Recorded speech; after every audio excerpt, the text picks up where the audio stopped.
Long wire का मतलब उसकी लेंथ कितनी है, उसकी लेंथ कितनी है, इनफाइनाइट। ठीक, तो ये इनफाइनाइट लेंथ का एक वायर हो गया, और इस इनफाइनाइट लेंथ के ऊपर linear charge density, linear charge density का मतलब समझते हो, लीनियर चार्ज डेंसिटी का मतलब समझते हो, बहुत अच्छे से मतलब बताया था मैं। बताओ बताओ, एक जगह में कितना चार्ज है, एक लेंथ में ना। हाँ भाई। हाँ, तो यहाँ पर पॉजिटिव चार्ज है, और इस पॉजिटिव चार्ज की लीनियर चार्ज डेंसिटी लैम्डा है, मतलब 1 मीटर लंबाई पर लैम्डा कूलम्ब चार्ज है। अब मुझे बताओ इसकी इलेक्ट्रिक फील्ड कैसे बनेगी, वायर की लेंथ इनफाइनाइट है। अब आंसर बोलो,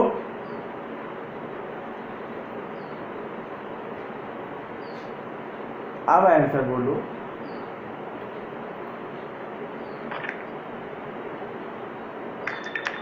यार इसके पहले फाइनाइट था, अब इनफाइनाइट है। अब आंसर बोलो, कठिन तो नहीं है यार, ये कठिन नहीं है भाई। सीधी रहेगी, सीधी परपेंडिकुलर रहेगी सर। सब रहेगी, सब परपेंडिकुलर। Yes sir. क्यों? Yes sir. क्यों? हर्षित विक्रम बताओ क्यों? सर हर बोलो बोलो, कोई भी बोले। क्योंकि सर हर पॉइंट सेंटर पॉइंट होगा ना, क्योंकि अब वो कहानी हर जगह रिपीट होगी, उसके ऊपर अब वो इनफाइनाइट वाली बात हर जगह रिपीट होगी ना। मतलब जो पॉइंट लिखे थे उसके ऊपर भी उतना चार्ज रहेगा, नीचे भी उतना चार्ज रहेगा। हाँ, मतलब एकदम सही बोले तुम, फिर से बोलो ये लाइन, ये लाइन फिर से बोलो। उसके ऊपर भी उतना चार्ज रहेगा, उसके हाँ नीचे भी उतना चार्ज बिल्कुल रहेगा। बिल्कुल, अच्छा अच्छा आंसर है, बहुत अच्छा आंसर है। सुनो, जैसे हम लोग कोई पॉइंट लेते हैं ये, तो इसके चूंकि इनफाइनाइट है, तो ये इसके लिए ऊपर भी इनफाइनाइट चार्ज है, नीचे भी, यानी बराबर है ना। यार किसी भी पॉइंट के लिए मान लो ये एक पॉइंट है, तो इस पॉइंट के लिए ऊपर भी इनफाइनाइट चार्ज है, नीचे भी। यहाँ पॉइंट लो, यहाँ तब भी इनफाइनाइट है, ऊपर भी और नीचे भी, तो ऊपर नीचे अब चार्ज का अमाउंट बराबर है, इसलिए अब जो फील्ड बनेगी वो इसके परपेंडिकुलर हमेशा बनेगी। और जो इसका पिछला केस था जिसमें मैंने फाइनाइट वायर की इलेक्ट्रिक फील्ड आपको समझाई थी, उसकी तरह नहीं होगा। बात समझ में आई? यहाँ पे ऐसा क्यों हो रहा है और वहां पर ऐसा क्यों नहीं हुआ था, बात समझ में आ गई होगी। क्या सबको ये बात समझ में आ गई है? Yes sir. ठीक, अब एक चीज बहुत ध्यान से मेरी बात सुनिएगा। देखो, अगर मैं इस मार्कर को आपको बताऊं, देखिए मार्कर है ये, और इस मार्कर में अंदर जो रिफिल भरी हुई है उसको आप एक प्लास्टिक का ऐसे एक वायर समझिए, ऐसे पतला सा वायर, और उसके ऊपर ये जो कवर चढ़ा हुआ है, ये कवर है, ध्यान दीजिए, सिलेंडर है ना, सिलेंड्रिकल है ना ये। Yes sir. क्या ये सिलेंड्रिकल है? Yes sir. हाँ, तो इस सिलेंडर को ध्यान से देखो, इसके अंदर जो रिफिल है, क्या इस सिलेंडर में उसको चारों ओर से बंद किया हुआ है?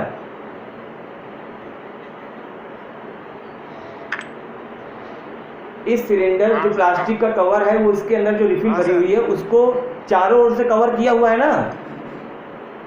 Yes sir. अब ध्यान दो, इस वायर की इलेक्ट्रिक फील्ड इस बोर्ड के प्लेन में ही है ऐसे, या चारों ओर है, इधर भी होगी इधर भी होगी, पहले समझ, इस बात को दिमाग में फीड करो।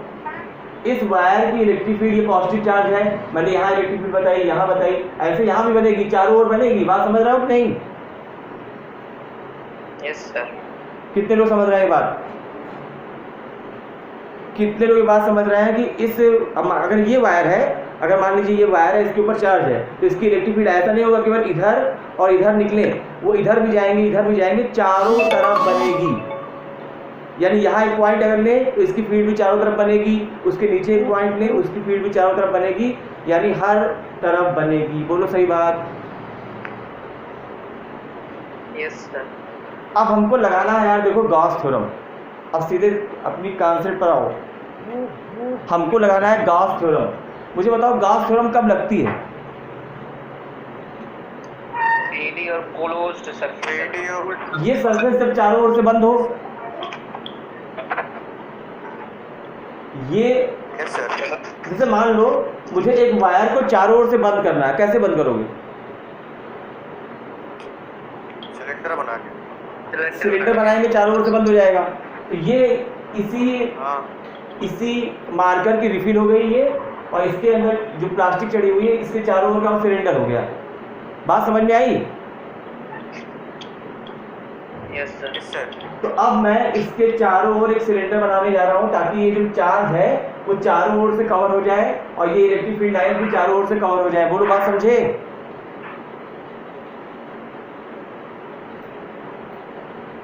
बाद में कोई आगे ये नहीं बोलेगा सर स्फीयर बना लीजिए, स्फीयर बता रहा हूँ क्यों, अभी पूछूंगा वो बात आपसे। तो इसके चारों ओर एक सिलेंडर बना रहा है, ध्यान दीजिएगा, इसके चारों ओर एक सिलेंडर बना रहा है और उसका पर्पस ये है कि इसको चारों ओर से कवर कर ले। तो देखिए इसके चारों ओर से कवर करते हुए, चारों ओर से कवर करते हुए यहाँ पर मैंने एक सिलेंडर बना लिया। अब इस सिलेंडर की जो लेंथ है ए से बी तक, मुझे बताइए ए से बी तक अगर इसकी लेंथ मान ले n, तो इस सिलेंडर की कितनी लेंथ है n, और इस वायर का कितना हिस्सा है जो इस सिलेंडर के अंदर है L n। अब ये बताओ क्या चारों ओर से ये बंद है चार्ज? क्या ये वाला चार्ज चारों ओर से बंद है? क्या ये जो चार्ज है ए से बी तक का इतना चार्ज वो चारों ओर से कवर्ड है सिलेंडर द्वारा? हाँ सर अगर ये चारों ओर से कवर्ड है तो गॉस थ्योरम लगेगी? Yes sir yes sir Gauss theorem लगेगी तो ये बता सकते हो इसके ऊपर कितना चार्ज है? भाई फ्लक्स का फॉर्मूला क्या लगाओगे? देखो फ्लक्स का फॉर्मूला लगाओगे फाई इक्वल टू जितना चार्ज क्यू इसके अंदर बंद है डिवाइडेड बाई एप्सिलॉन नॉट, यही तो लगाओगे। यस सर मुझे बताओ इसके अंदर कितना चार्ज बंद है?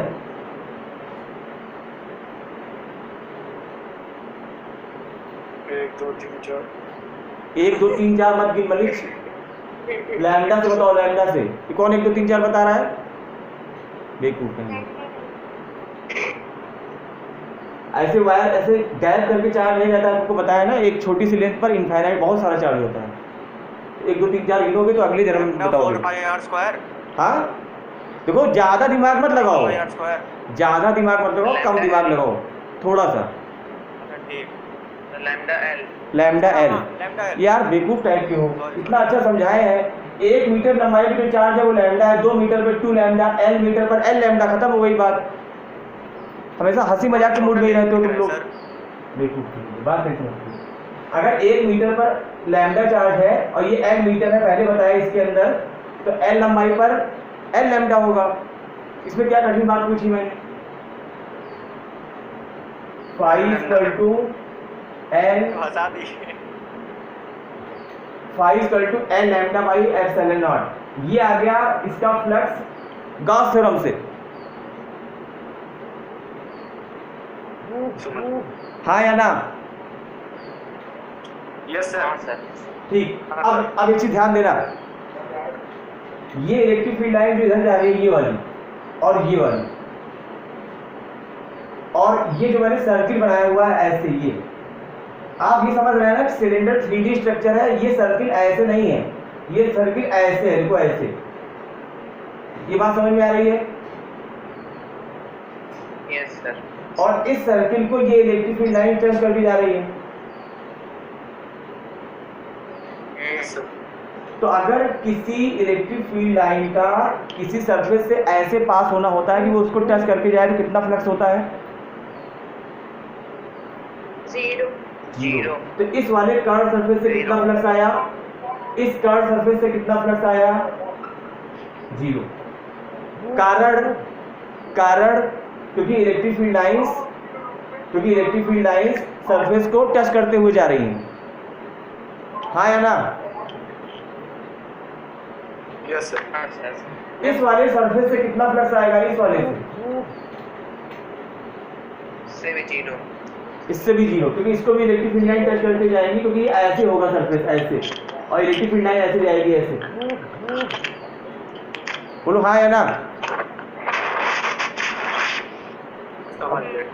अब बहुत लोग मैसेज कर रहे हैं ज्वाइन करें, हम पढ़ा रहे हैं, अभी उनको ये नहीं पता कि पढ़ा रहे हैं।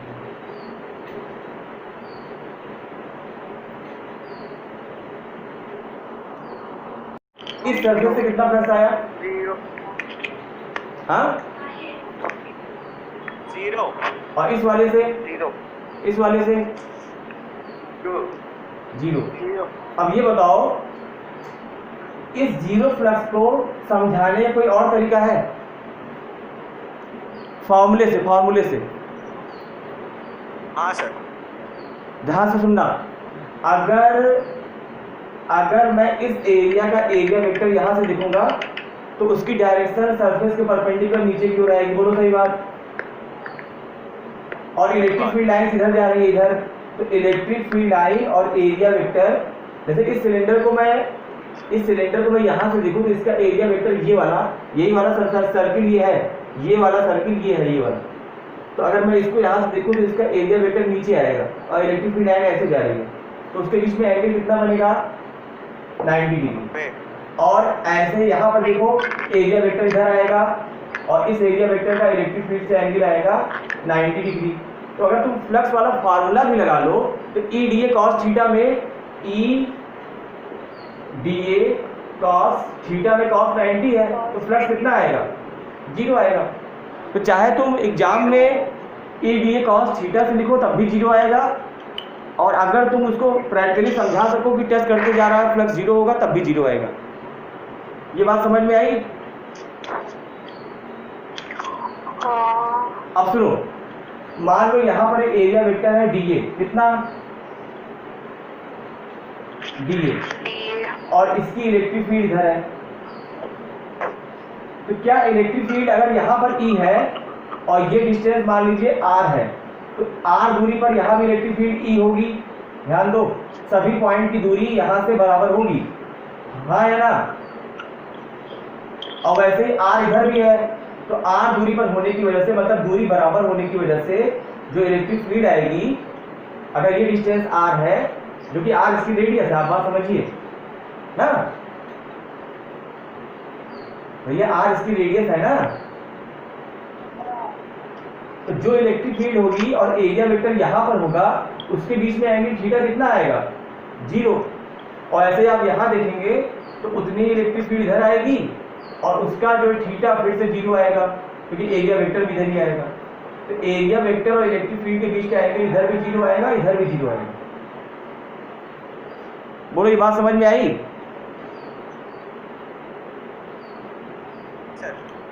अब बताओ, जो ये कर्व सरफेस है, कौन सरफेस? कर्व, ये वाला, इससे फ्लक्स कैसे निकालेंगे? फ्लक्स का फॉर्मूला क्या होता है? फ्लक्स का फॉर्मूला क्या होता है?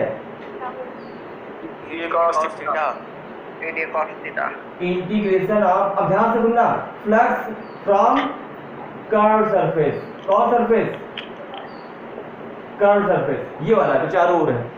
इससे फ्लक्स कितना आएगा? Integration of E D A cos of theta. मुझे बताओ थीटा कितना है? जीरो। कॉस जीरो की वैल्यू बताओ 1। ई कांस्टेंट है, इंटीग्रेशन के बाहर लिखो। कॉस 0 1 हो गया, ई कांस्टेंट है, बाहर लिखो। डी ए का इंटीग्रेशन जल्दी से बताओ। ए नहीं बोलना वरना बहुत मारेंगे, ए नहीं बोलना। डी ए का इंटीग्रेशन बताओ।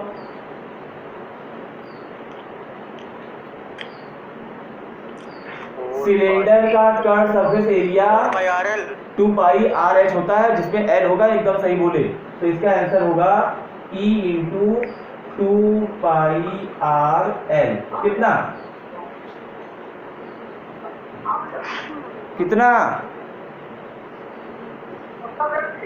सिलेंडर का कर्व सरफेस एरिया होता है 2 पाई आर एच। यहाँ पर 2 पाई आर एल लिखा है क्योंकि जो इसकी हाइट है वो एल के बराबर है। नहीं समझे? बात समझ में आई? यस सर, एकदम ठीक है। अब ये बताओ इसका टोटल फ्लक्स कितना आएगा? सबको जोड़ोगे ना? भाई सबको ऐड करोगे ना। सिलेंडर का ये फ्लक्स कितना है, कर्व सरफेस इसका क्रॉस सेक्शन वाला 0, क्रॉस सेक्शन का 0 और कर्व सरफेस का E × 2πr आया। Yes sir. तो आया। टोटल फ्लक्स कितना आया, टोटल फ्लक्स यार 2 कर्व सरफेस है उसका 0 है। तुम तो पागल टाइप के हो क्या यार। 2πr यही तो उत्तर आएगा, 2 0 और प्लस 1 ये वाला, तो यही तो आंसर आएगा। हाँ यस सर। इसलिए काम को आईटी सवाल पूछ रहे हैं, तो सिंपल सी बात पूछ रहे हैं कि 2 0 और इसको जोड़ो, ठीक है। तो आंसर आया E × 2πrl। अब ये बताओ क्या ये फ्लक्स और ये फ्लक्स एक ही बात है? अरे Yes. भैया ये भी Yes, तो sir. उसी सिलेंडर का फ्लक्स था। Yes sir. पहले दिन बताए थे जब तुम कह रहे थे शशांक कि आज क्या पढ़ाए, तो मैंने कहा भैया आज तो सबसे मेन चीज यही पढ़ाए, एप्लीकेशन ऑफ गॉस थ्योरम का कॉन्सेप्ट क्या है। 2 बार फ्लक्स निकालेंगे, एक बार गॉस प्रमेय से ये रहा, एक बार इंटीग्रेशन से ये रहा। याद आया? तो पहले दिन क्लास में तो रिपीट हो रही है, बार बार रोज वही रिपीट होगी जब तक ये लेसन चलेगा। एक बार फ्लक्स गॉस थ्योरम से, एक बार फ्लक्स इंटीग्रेशन से, दोनों इक्वेट करोगे क्योंकि दोनों एक ही टर्म की एक ही फिजिकल क्वांटिटी का फ्लक्स है, L lambda upon epsilon not. बोलो ये बात समझ में आई? समझ गए। हाँ सर। अब ये बताओ दोनों तरफ एल है, ये लेंथ है, देखो सिलेंडर जो आप बनाए थे उसकी लेंथ है ना, ये सिलेंडर आप बनाए थे उसकी लेंथ है एल। बोलो, तो लेंथ वाला टर्म कैंसिल हो गया ना। Yes sir. इसका मतलब क्या है कि अगर कोई बच्चा ये बोलता, देखो लैम्डा अपॉन, अगर कोई बच्चा ये बोलता कि सर ऐसा है, आप ये जो सिलेंडर की लेंथ लिए हैं वो एल ना लेकर एल नॉट ले लीजिए, या एल बाई या 2l ले लीजिए, या कैपिटल एल ले लीजिए, तो उसको कैंसिल होना ही है। लेंथ पर इलेक्ट्रिक फील्ड डिपेंड ही नहीं करती। यानी पहली बात, जब आप Gauss theorem due to long wire निकालते हैं और आप गॉसियन सिलेंडर बनाते हैं, तो उस सिलेंडर की लेंथ कितनी भी हो उस पर उसका आंसर डिपेंड ही नहीं करेगा। तो इसलिए कोई भी लेंथ बनाओ चलेगा, सबसे आंसर एक ही आएगा। दूसरी बात, इसका आंसर क्या आया पढ़ो, लैम्डा अपॉन 2πε0 r आया। सर इससे पहले लाइन बता दीजिए जो बोले थे। अरे यार जो वायर की लेंथ है ये l है ना, ये लेंथ, हाँ सर। ये लेंथ यहाँ और यहाँ दोनों में कैंसिल हो गई। हाँ सर। तो इसका मतलब लेंथ अगर कोई l डैश लिया होता तो यहाँ भी l डैश आता, यहाँ भी आता, फिर कैंसिल हो जाती। हाँ सर, डिपेंड नहीं करता। यानी उस पर डिपेंड नहीं करेगी। मतलब लॉन्ग वायर की इलेक्ट्रिक फील्ड आपने सिलेंडर कितनी लेंथ का बनाया है इस पर डिपेंड नहीं करती है। बात समझ में आई? समझ गए। ठीक, अब ये बताओ ये कितना आया, जरा सब लोग पढ़ो, लैम्डा अपॉन 2πε0 r, पढ़ो इसे। Lambda upon 2πε0 r। इसमें r क्या है? सुनो ध्यान से, ठीक है, soft Gaussian surface. Gaussian surface की रेडियस बात इसको मत याद करो, ध्यान से सुनो, इसकी रेडियस मत याद करो। यहाँ पे इलेक्ट्रिक फील्ड निकाले हो, यहीं पे इलेक्ट्रिक फील्ड निकाले हो ना r दूरी पर, हाँ सर। यानी r दूरी पर इलेक्ट्रिक फील्ड है। यानी वायर से अगर आप r दूरी पर है तो वायर से r दूरी पर इलेक्ट्रिक फील्ड का फॉर्मूला है लैम्डा अपॉन 2πε0 r। बोलो समझ पाए? Yes sir. यानी अगर मैं आपसे बोलूं कि इस लॉन्ग वायर से, ये लॉन्ग वायर है, इसके ऊपर पॉजिटिव चार्ज है, ये इनफाइनाइट लेंथ का है, लॉन्ग वायर बोल दिए मतलब इनफाइनाइट लेंथ का है, इससे r दूरी पर इलेक्ट्रिक फील्ड, तो आप बोलेंगे E is proportional to 1/r। क्या बोलेंगे? E is proportional to 1/r। क्या बोलेंगे? Yes sir. E is proportional to 1/r। इसका मतलब अगर दूरी r बढ़ेगी तो इलेक्ट्रिक फील्ड क्या होगी? घटेगी। कम। डिस्टेंस बढ़ेगी तो इलेक्ट्रिक फील्ड घटेगी। बात समझ पाए? समझी सर। तुरंत मुझे आंसर बताना, मैं सवाल दे रहा हूं, मुझे आंसर तुरंत चाहिए। कैसे चाहिए? तुरंत। हाँ, सब लोग आंसर बताएंगे। देखो यहाँ देखो, एक लॉन्ग वायर है, उसकी लीनियर चार्ज डेंसिटी है 2 कूलम पर मीटर। कितनी है? लीनियर चार्ज डेंसिटी कितनी है? 2 कूलम पर मीटर। उसके वायर से 1 मीटर की दूरी पर, देख लो ये भी एमकेएस में है, ये भी एमकेएस सिस्टम में है, कोई यूनिट तुमको चेंज नहीं करनी है। वायर से 1 मीटर की दूरी पर इलेक्ट्रिक फील्ड बताओ, फॉर्मूला में बता दे रहा हूँ, λ/2 पाई एप्सिलॉन नॉट आर। और कोई मुझे मतलब आर के टर्म में नहीं बताएगा, पाई एप्सिलॉन नॉट टर्म में नहीं बताएगा, पूरा सॉल्व करके बताना है। सॉल्व करके बताओ जल्दी, और तुम्हारे पास केवल 30 सेकंड है, बस जल्दी करो, जल्दी 30 सेकंड। 3.6 10 is the power 10.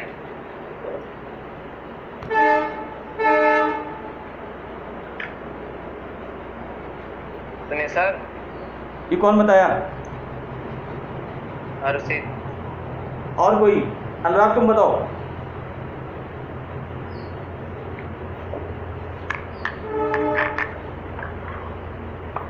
बता रहे हैं सर, लिखिए।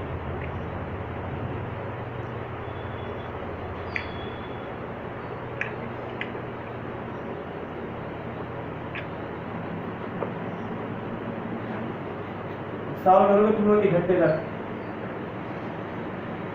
3.6 10 is the power 10.